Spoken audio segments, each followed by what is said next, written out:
Hello, hello, and welcome to another podcast episode of Overpowering Emotions, where I talk all things big emotions, emotion regulation. We have a special guest today. I'm very excited to introduce MJ Murray Vachon. With more than 50,000 hours of clinical sessions, she's spent nearly 4 decades helping people navigate anxiety, stress, and life transitions with practical, science-backed skills.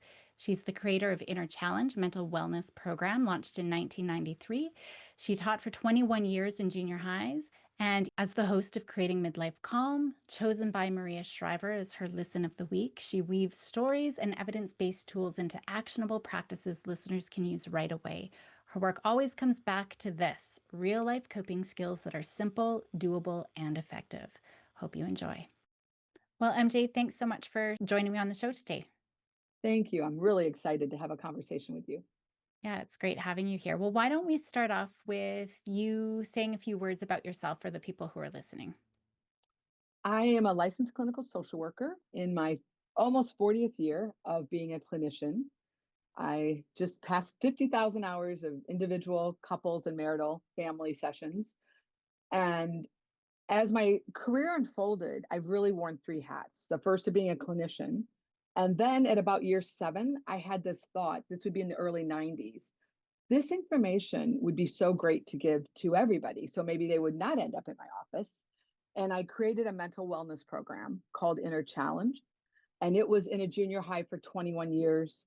I taught it to the Notre Dame football team, which is a university here in the United States. And it was my first podcast. And then my third hat, because that hat is really of mental wellness prevention. My third hat is really an integration of my clinical work and my mental wellness. And that's my podcast called Creating Midlife Calm. I think people in midlife really carry a lot of load for all of us. They're raising children, they're often caring for their aging parents. So I know that if they keep themselves mentally well, that will help their children be mentally well. And I consider myself an expert in adolescents and emerging adults as well as midlife. And so I have this podcast that really is short snippets, 10 to 12 minutes, that really targets an integration of mental wellness and clinical skills for people when it comes to anxiety and stress. That's great. Well, I found I started my practice working directly with children, and I do see children and teens, but my work is with the parents, really, truly. It's with the Yes. parents or teachers, if I'm in the classroom, it really is the adults. So I think that's great. Well, why don't we start off with just your definition of mental wellness? Maybe we can start there. Sure. I'd like to start with a story that I had. I was in probably my 15th year of being a clinician. I was at this junior high creating this program along with junior high students because there was no social emotional learning when I started. Daniel Goleman had not coined emotional intelligence. So I had no idea what I was doing, but I was making it up with their help as we went along. And at about year 8, I went to a conference with Dr. Daniel Siegel, who is a neuropsychiatrist in our field. You're shaking your head. You probably have heard of his work. He's very esteemed. There were over 800 people, psychologists, social workers, at this conference, and he asked the question, how many of you have a definition of mental wellness? And 3 people raised their hands. And I was not one of them. And I'd been a clinician for 15 years, never taught the definition in grad school. And I had a mental wellness program. And I was really embarrassed, but it was healthy embarrassment because it motivated me to do a deep dive and really research what were the definitions out there. And that's what I want to start by sharing is that I really work with 2 definitions. One is the World Health Organization's definition. And one of the things about my mental wellness program that I always say is most people don't learn a lot new. They actually just get words for what they innately know in their bodies and minds. And the World Health Organization is a great example of that. That they're just saying, we're mentally well when you can realize your own ability, when you can develop your skills and your talents. We're mentally well when we can cope with normal stressors of daily life.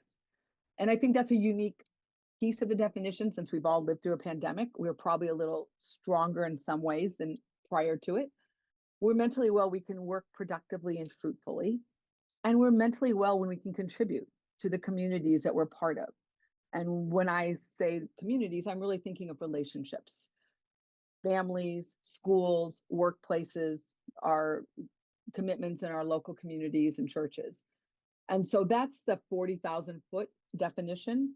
And as a clinician, you probably would attest that most people who call you and are wondering if they need therapy or their child needs therapy will fall into one of those categories. They will say, I'm really worried about my 17-year-old. She's just not going out with her friends like she used to, and her grades have dropped. So she's not really realizing her ability, and she's not really connecting in her community like she had. Or I had a referral a little while ago of a man who was in his 50s who lost his job. And at first he was like, oh, I'll find one and I'm going to clean the house and have dinner for everybody and be able to go to the kids' activities. But at about month 5 of not finding employment, he was online scrolling and he wasn't able to really feel like he could contribute because he'd gotten depressed. And so that's the 40,000-foot view that I think is simple. And I often will give it to someone and just say, which of these do you think that you fall under or the person you're worried about falls under? But the second definition I use appropriately is Dr. Siegel's. And this requires people who are listening or watching to use their imagination because it's an image. And I think I've sent you the one pager if anybody wants the image, or you can email me. And the image is that of a river. And one of the most surprising things that people learn when we work together is that our natural state of our mind is calm. And we live in a time where people believe that the natural state of their mind is busy or anxious or depressed. But our mind is actually kind of the experience we have of floating on a river, where we feel peaceful, alert, and happy. And if our mind is that, then we tend to think, oh, life's going well. And I don't mean like Disney World over the top happy. I just mean that sense of contentment. And so Siegel has this image. And so that's the first is a river. And then on one bank, he has chaos, where we're floating in the river and usually without our permission, something happens in our life and it throws our mind into chaos where we feel out of control. Or we could be floating down the river and we could end up on the other bank by Siegel's definition, which is rigidity, that something happens and our behavior, our reaction really reflects rigidity within us. And that's like we dig our heels in and we're trying to impose control. And so if you put it together, there's the river, but life isn't always a gentle, lazy river. Stuff happens and we end up feeling chaotic in our mind and body, or we feel rigid in our mind and body, which then brings us to, well, how do we get back in the river? Because that's where we want. We want to be happy. We want to be alert. We want to be calm. And the way that he has is this acronym called FACES, that we use the super skills, the coping skills of being flexible, adaptive, coherent, energized, and stable. And often, as I teach this to all my clients and all my students, they'll begin to talk in these words. And so let me just give an example of like how those can be applied, because they're actually tools. And most people can self-diagnose and then pick the tool of the 5 letters that will help them. So I had a student last fall who got into her first choice college, who got an early acceptance into a college, but it wasn't her first choice. And she really has a lot of anxiety. So she just decided, game over. I am not going to wait till the spring. I'm going to accept this. And then I don't have to live with any anxiety about will I get into other schools. And in the States, for really those top tier kids, getting into top tier schools is very stressful. But it didn't really make sense, right? She's picking her college so she doesn't have anxiety, not for the fit. And as we really worked with that, I said, this is a great time in your life to really look at this part of yourself that sometimes makes a decision to calm the anxiety, but that's not a coherent way to go through life. And so she had to be flexible and adaptive in order to be able to say, okay, I'm going to keep the process open. I'm going to learn how to manage my anxiety around the uncertainty, because she would go back and forth between feeling chaotic and overthinking and ruminating, and between being rigid of, I could just get myself out of this and say I'm in. But instead, she did a really brave thing, and she just hung in with the uncertainty. And then when she got into the other schools, she used the coherence that is, coherence is, does this make sense? Does this align with what I want for myself? Is this within my values? So coherence is often having your inside and your outside align in an authentic way. Her first round was, oh, she was being coherent. I just don't want to be anxious. But we don't want to make life decisions out of that.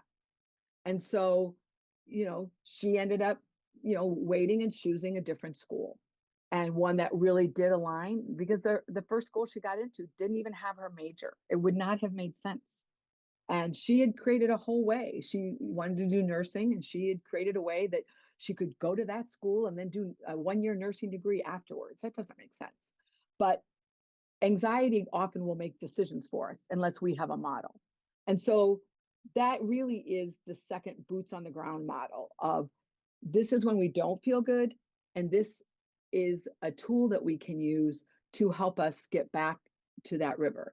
And I'm not being like Pollyanna-ish. Like, we can all live with some anxiety. We can all live with, float down the river and it's not peaceful.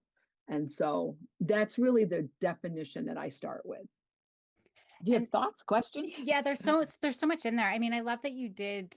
It was brave of her. I think with anxiety, we will, and this we have the society of the short-term fixes, feel better Yes. immediately now, but the long-term outcomes are actually more problematic. And so it's being Yes. able to live with that discomfort. So we're giving up that short-term relief Yes. for those long-term gains, but it's just being able to understand that there is, short-term pain for long-term sort of gain there. And so being able to see that, I kind of chuckle because my daughter did the same thing. She got accepted into one program, wasn't the university she wanted, was a completely different major. It was history. She wanted to get into criminal psychology, but she accepted, but it actually turned out for her. So it turned out well for her. Yes. She's like, I couldn't have imagined that. But I think there is a lot of bravery in there. So I think, when we're looking at the faces, are there specific skills or things that parents could be learning for themselves or helping their kids learn? Because I know, if I were to tell my daughter all of this, and I tried to, right? Look at the long-term gain and where you want to go. Yeah, yeah, yeah, yeah, yeah, yeah.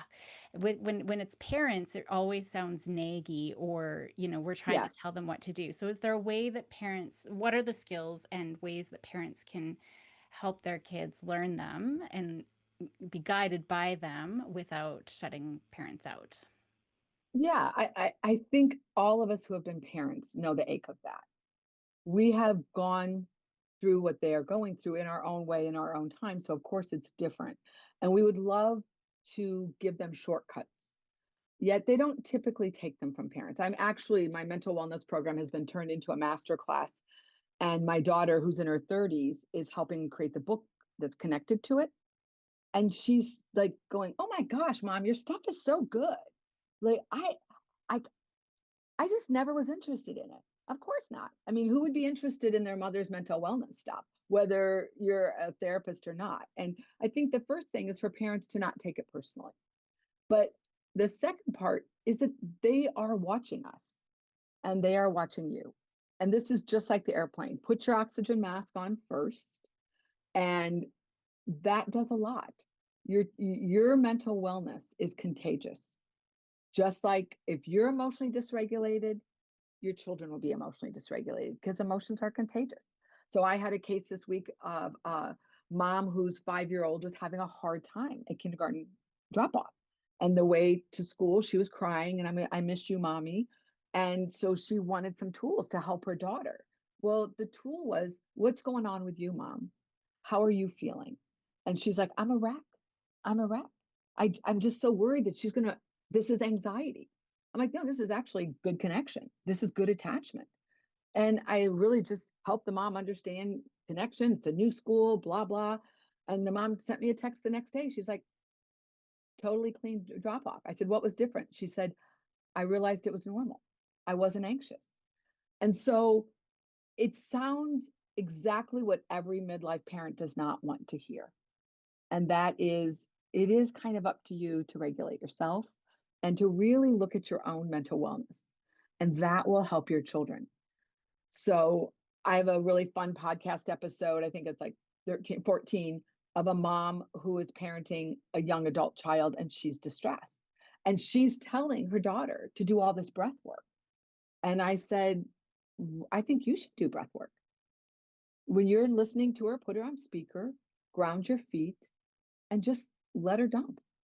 You don't have to fix her problem because she's not taking your solutions. And one of the most important things, and I'm sure you say this in every podcast, is for us as adults to regulate ourselves, not just with our children, but around our children. And I think we don't realize how often adults are talking to each other in a very dysregulated way, and the kids are watching. And so, my first thing would be start with yourself, but make it fun. Like, I think it's really enjoyable to get healthy. It's enjoyable to do very small things to feel a little bit better. Like one of the things that working in a junior high taught me is that mental wellness is a junior high level skill. I have taught it to sixth graders and I have taught it at a class for retirement, people in retirement. And I've taught it in between. And I've never had to level up. I thought when I taught it to the Notre Dame football players, they were college students, I thought I'd have to change my whole approach. Nope, it's a junior high level skill. So I don't want to give the message that this is a lot of work. The number one thing is, can you notice what's happening in your mind? So, that would be the first thing that I would recommend is, as an adult, notice what is happening in your mind and then use your agency to get it as much back into the river as you can. So you're aligned with your values, you're aligned with the kind of person you want to be. Yeah, which is so important. That modeling piece is, I Yeah. mean, it I know our we our say it all the actions are, time, yeah. and I know people are like, look, but it is true that our children can't be healthier than we are. It just doesn't happen. Yeah. And I love that you bring the playfulness piece because I think we Yeah. get so serious and so everything is so traumatic and everything is so serious, but we don't upregulate those positive, silly, Yes. playful sort of feelings either. And we definitely need to do more of that. If you think about mental wellness, it's really an assessment of your spirit. How is your spirit? And I don't mean spirit connected to church and religion, I mean your spirit. And so if people do things to help their spirit feel better, their mental wellness will be better. That often what people are trying to do is, how can I not be anxious? And there's certain that's valid. I have a whole podcast on it. But also embedded in that is, how can I be happy? How can I be relaxed? How can actually, I'm watching the Canadian show Fisk, and it's so funny. And I do it, the new season is out, and I just relax and I just laugh till I cry. I want everyone to do something like that every day. That one of the things for my students, my clients, I have them create a glimmer list. And that is 5 things that bring them happiness, that are free, that are easy to do. And most people do not have a hard time coming up with that list. Yeah. And they look at it and they're like, oh, I can just put on that song that I loved from high school and it just floods me with great memories. So we spend a lot of time in our left brain, which is Yeah. our doing brain. But our right brain, which is about beauty and relational connection and awe, we just need a little bit of time there every day. And it's super helpful. And sometimes it's the things that frustrate us. If we really take a step back, I just think about parents who come into the office and they're all emotional and upset about their kids' behaviors. And I laugh and I can't help myself but laugh. I'm like, that's a really funny kid. And they're like, no, it's so annoying or so frustrating. One of my examples that comes to top of mind, there was a kid in my daughter's junior high class last year who got suspended he had ordered Uber Eats into class during the middle of class because he was hungry. Like, I think that's hilarious, Yes, right? But yes, now yes, the teachers are saying it's disrespectful, and now parents are all upset. But if you take a step back, our kids are funny, even in yes, those moments that are normally, yes, or we have a puppy, and I know every morning for a walk, my husband gets so frustrated with the puppy because she's trying to jump and grab the other leashes because she wants to lead the other two dogs. But it's yes, hilarious when you take a step back. Like, she's yeah. just so sometimes it just is taking a step back and being mindful in that moment and just enjoying that moment and being present with it can make all the difference in the world. Yeah, I think that is so true. And I think what is the most hilarious thing is how much we want the world to go our way. And that most of our frustration and anger is because we want something to go our way. And if we can be really gentle and forgiving of ourselves and look at it through that lens of, oh, why should that dog, why should that child, why should that teacher know how to do everything the way I want them to know to do them? Like, that's really freeing, right? And Mm. it becomes kind of funny. Of one of my children is very creative. She studied musical theater, and there's no straight line in her life. She would be, she'd get up at 6 o'clock in the morning, and she'd wander and she'd pet the cat for 20 minutes, and then she'd color. And my son, everything was a straight line. He'd get up, he had his school stuff on, he'd eat breakfast, he would read. And I'm more like him. And I, I was really frustrated with her. Like, come on, let's get out of the door on time. She didn't care about getting out of the door on time. And it wouldn't have mattered how much I tried to make her like me. I would have never succeeded. So she taught me to step back and to be like, what a great way to start your morning. Like, she's getting up, she's joyful, she's having time with her cat, she's not rushing, and she does get out of the door. I mean, I totally changed my morning because of her. I'm like, oh, I can have a peaceful morning just like her. I don't have to have it be rushed. And so I think our children are our greatest teachers. And I think most parents know that. But it is really nice just to look at it through the lens of, oh, I'm creating my own misery because I'm thinking everyone should do things the way that I do them or know my schedule and adapt. And that's the coherent piece. That's why I'm not mentally happy because I'm out of coherence. Why I'm not walking around thinking, oh, I should do everything everybody wants me to do. Why do I think people are going to do it that way? Right. Yeah, exactly. Besides, being a good model and being aware of things that are coming up, are there basic skills to be focusing on? Yes, I think one is as basic as this is, it's all always a little nuanced for people and often new information. We have our brain and we have our mind. And our brain is that complex organ that runs our whole body. And our mind is our subjective experience that regulates our reactions to the world, many of them emotional.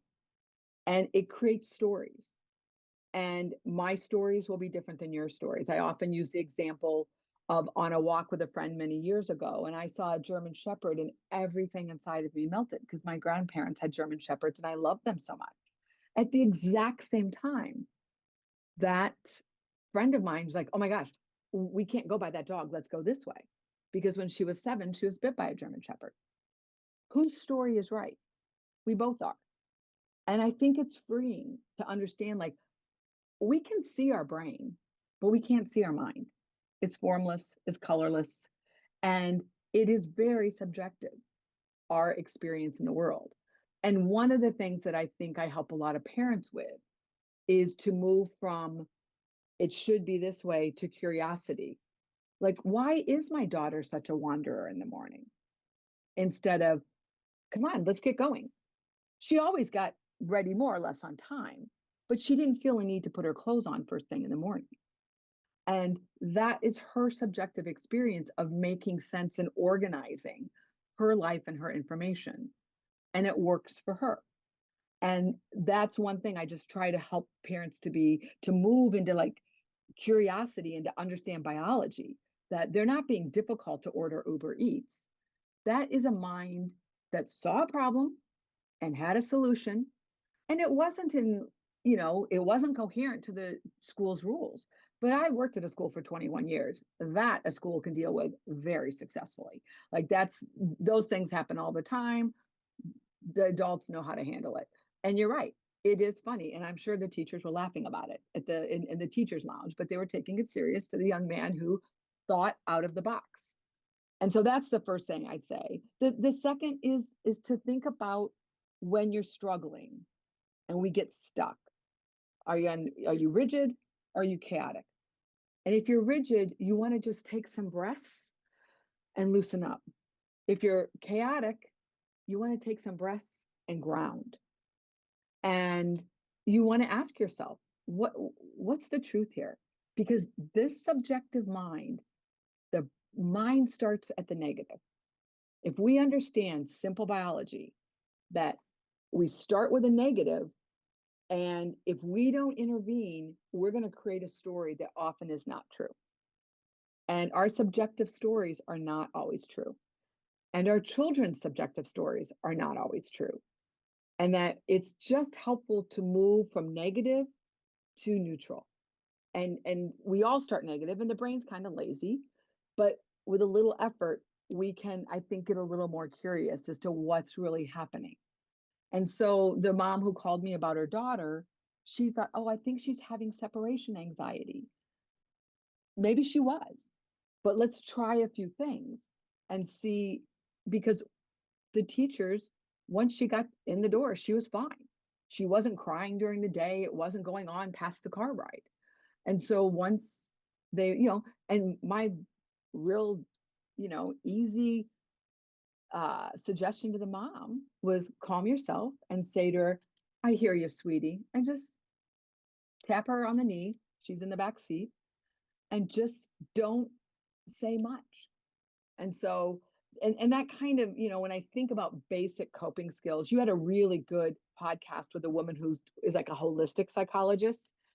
And I think one area that we're getting better at in our field is really self-care. That it used to kind of be that the culture was healthy enough that the parents didn't have to pay much attention to it.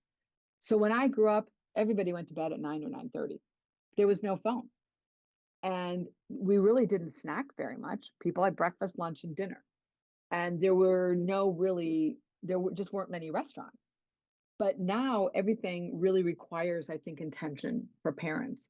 So the self-care acronym I have in my mental wellness program is NESTS. Again, it's nothing new or ground shaking, it's just my version. Concentrate on nutrition as a parent for your children. Concentrate on making sure they get enough exercise, make sure they get enough sleep. T is manage technology, and S is help them have some stress coping skills. That's really important. I know every parent knows it, but I just feel bad because these were things, at least in our culture, that used to really be kind of built into a much greater degree than now. And now parents have to really think about it themselves and make hard decisions about, no, we're not going to do two activities because they're too worn out and they don't get enough sleep, or we're not getting a cell phone even though they're asking for it all the time. And so that's, I think, a really important thing that parents can do. And the last is, I think, what your podcast talks about so beautifully, and that's emotional regulation. That Yeah. there's a lot of really good methods. The method I have created is called notice, name, tame, and aim.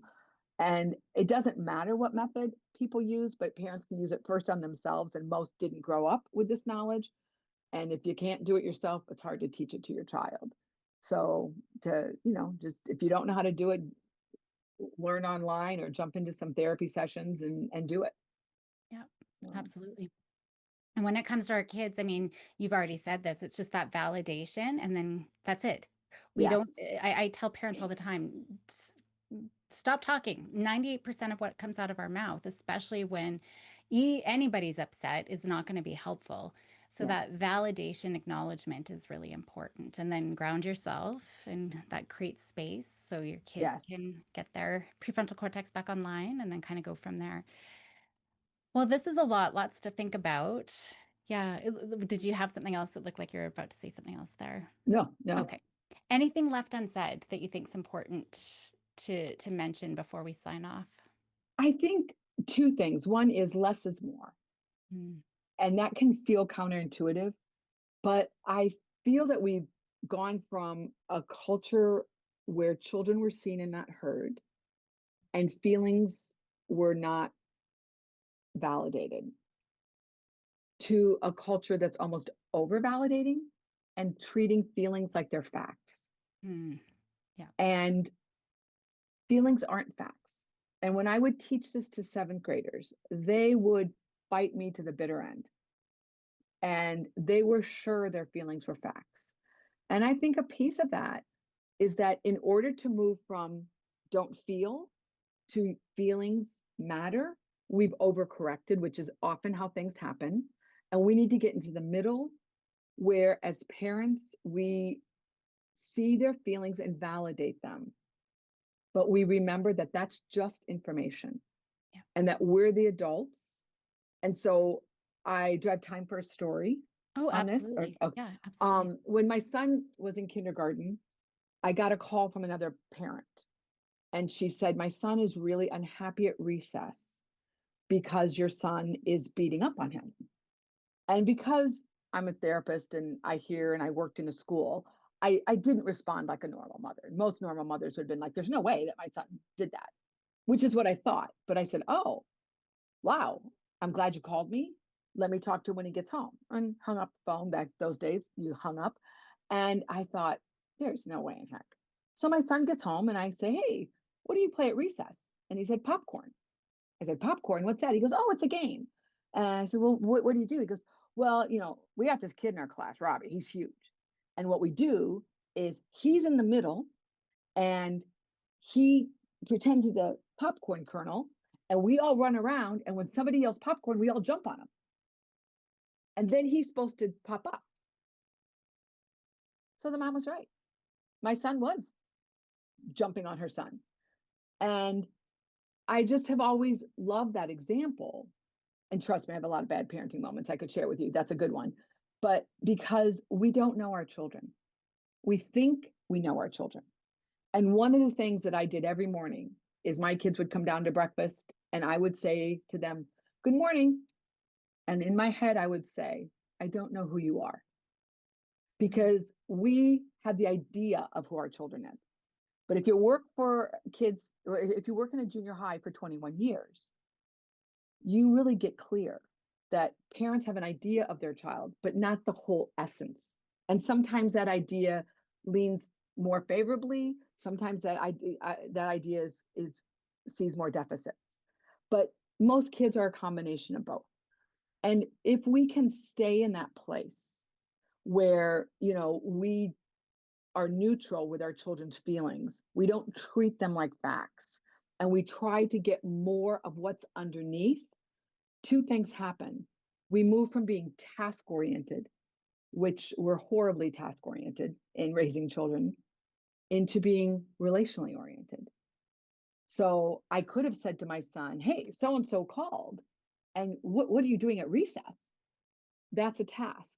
But asking him in a neutral way where I was curious, which I had done with thousands of other children in my office. So I wanted to do the same thing for my child, is give him the benefit of the doubt. Then we had this connection where then I could say, what do you think it's like for this boy to always be the one that you're jumping on? And why aren't you taking turns? And of course, he hadn't thought of that. He was like 5 or 6. And as we talked about it, there was connection and warmth, not just between him and I, but he could see that that's probably not very fun for that kid. Because while he said this really clever thing, he said, well, he is a lot bigger than us, but there's 6 of us, and he's not 6 times bigger than us. And I said, yeah. And so he went the next day and he just said, I don't think we should do this to him anymore. And they found some other game to play. And so I moving from being task oriented, if we have to get this done, this done, this done, to really being curious and what's underneath all of this.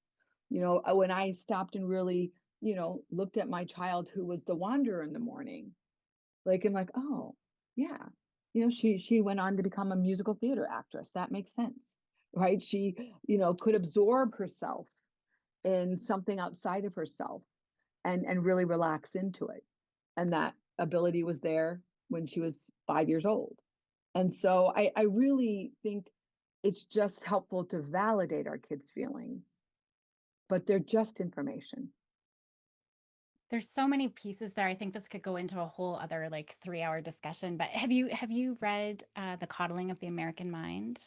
No. Is that Jonathan who wrote that? Jonathan Haidt. Hi. I've read excerpts of it. I've read all his other Yeah, books. yeah. Yes. He his newer book is The Anxious Generation, but he wrote that, and he talks about this like emotional reasoning that we take, which is it's subjective. It's not Yes. fact-based, Very but subjective. when we take it as fact-based, this is why we have so much, you said something, I feel offended, therefore you are offensive. I feel Yes. like I was attacked racially or whatever, so therefore you're a racist, right? And so there's this huge, I think this is part of the problem with these polarities because I took Yes. offense, right? And now we create it. And so it's the most generous interpretation.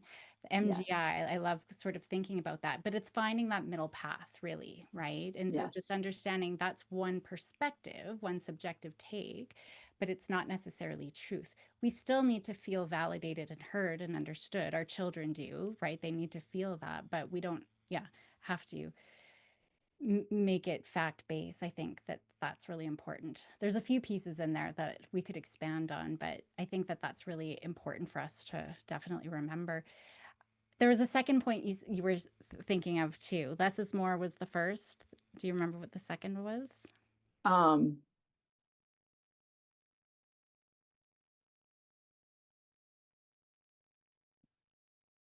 that I think it's biology, and this is newer biology. It's probably 15 years old, of that emotions truly are contagious, that I practiced in the 90s, where the belief was, you know, you can't make me feel something.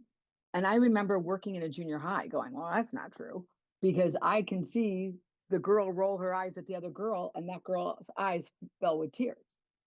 And that if we understand as parents that our emotions are contagious and our children's emotions are contagious to us, but they're not ours to carry. I have a podcast episode, I think it's 70, of a mom who genuinely had a junior high child who suffered from anxiety. And every Friday, his school had tests, and he would get so anxious he couldn't go to school. And she was thinking about homeschooling him, because in her head, she was like, they're distressing him so much by having all these tests every Friday. And this, she really like become anxious herself because he was anxious. And then she began to not be coherent. And and it was, she was so lovely. And she almost she had done such great emotional education with her kids, but she didn't have appropriate distance. And that's the hardest part. We are wired to save our children, but we also have more connection with them than probably any parents since the beginning of time. And part of that is beautiful, but part of that is problematic. And so it is one of the skills of parenting that I think is often not talked about. And that is to have connection, but also to have enough distance that we never lose sight that what we're doing is raising future adults for the world. We're not raising our children for ourselves. We do want them to be mentally well, where they can get out and realize their abilities and cope with the normal stresses of life, and maybe another pandemic, or should we have that? I hope not. And work productively and fruitfully and contribute. And none of that mental wellness was, only to us, the parent. And one of the saddest things I've ever worked with are people who did coddle their children with good intention. They didn't know they were doing it. That's the thing. When we make mistakes with parenting, we don't know it's a mistake until we know it's a mistake. And that's true of all of our mistakes. But it's really important to have warmth, which this Harvard study that came out 2 weeks ago, surprise. What's the number one thing children need from their parents is warmth, emotional warmth, not emotional flooding, not emotional engulfment, but warmth. Like, yes, honey, I hear you. It's hard to leave mom. less is more. Less is more. When we get into lecturing, if we're honest, we're not really trying to do anything but shut them down. Your feeling is making me feel anxious, so I need to shut you down. Yeah, exactly. And I just submitted an article around accommodations and all of the things that we're doing in schools that aren't helpful for kids, but that's part of it. It's for us to feel better as well. It kind of reminds me of compassion versus empathy. Compassion is sort of that arm's length. We're still validating and compassionate and, understand your perspective, but we're not getting sucked in and Yes. flooded ourselves with all of the emotion that's going on. So lots that we could talk about there as well, Yeah. but those are good points to definitely remember. So thank you so much. I know that the listeners are going to get a lot from today's episode. For those who are listening, I will have all of your information up in the show notes. Is there any better place than another for those who are listening to find you if they wanted to learn more from you? You can find me at my podcast, Creating Midlife Calm, which is on all the major platforms. If they want to reach out to me, you can email me at mjmurrayvachon.com. That's my website. And there's a tab on there where they can contact me as well. Okay, amazing. Thank you so much for coming on the show. Thank you. It was really enjoyable.